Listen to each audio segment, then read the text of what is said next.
Монцомогийн Арангаан аймагт сурвалжлагч гэрэлтод та бүхэндээ мэдээлж байна. Тэр өнөөдөр Арангаан аймагт бүх цогцлборын нээлтийг зохион байгууллаа. За энэхүү бүх цогцлборыг бол Арангаан аймгийн орон нутгийн төсвийн хөрөнгө оруулалтын 110.3 сая төгрөгөөр хийж гүйцэтгэсэн байгаа. За энэ удаад бол Улаанбаатар хотын Алтай бомбот өргөө гэсэн компани хийж гүйцэтгэсэн байгаа юм ба. Тэгэхээр өнөөдөр бас энэ Арангаан аймагт маань сайхан өчтнүүдийн маань бас алдрыг бичсэн юм сайхан зөвшөөд урсгал юм зохицбор бас байгуулагдаж байна. Тэгээд орон нутгийн төсвийн хөрөнгөөр бас 110.3 сая төгрөг баригдаж байгаа. Энэ зохицбор баригдахын бас гол ач холбогдлыг нь бас та юу гэж хэлмээр байна? Орон нутаг аймаг болгон бол өөр өөрийн онцлогтой. Манай Арангаан аймаг бол одоо хүчит бөхчүүд, хурдан хөлгүүд, сүү цагаан эдгээрээ алдартай ийм аймаг. 10 засгийн наадам, ардын засгийн наадамд олон сайхан хүчтэн бөхчүүдээ алдар шуугуулж тэрүүгээрээ давмгаалж ирсэн ийм төвхтэй аймаг.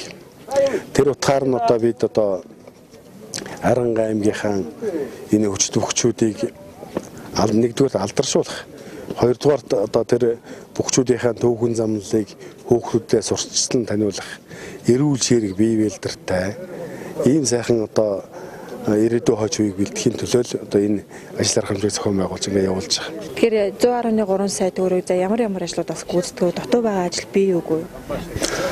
За тэг өнөөдөр энэ сайхан зохицлборыг бүх зохицлбороо хүлээлгэж өгч байгаа маш баяртай байна.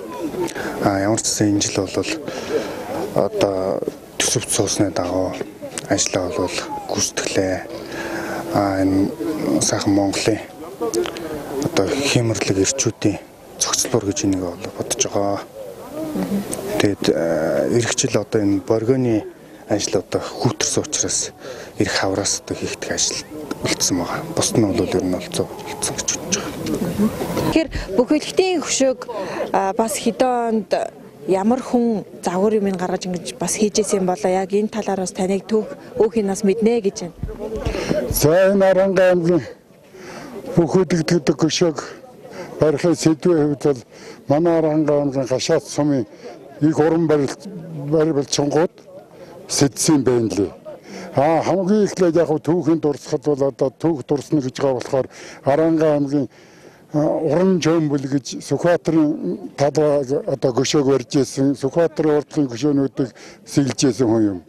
Дараа нь уран жомбол гэдэг хүн тэгж барьж ирсэн. Тэрний дүү бас Чимэд гэдэг хүн одоо энэ хөшөөг сэтэж одоо бас энийг зохиож барьж ирсэн байна лээ. Тэрний дүү Чувамэд гэж Мөгдөл Монгол дурдсан гавьяат Чувамэд гэж бас уран тийм сэлвэрч хүн. Энэ гурав зохиож одоо энэ түүхийг одоо ийм байх юм байна гэж ингэж ярьж энийг 1973 онд энийг сэтэж барьж ирсэн байлээ. Одоо нээлттэй хийсэн энэ бүх зохицлбор маань эх жилээс бол одоо хүүхдийн парк болж нэлээд өргөжж олон одоо хөрөнгө оруулалтын ажлууд энд хийгдэнэ.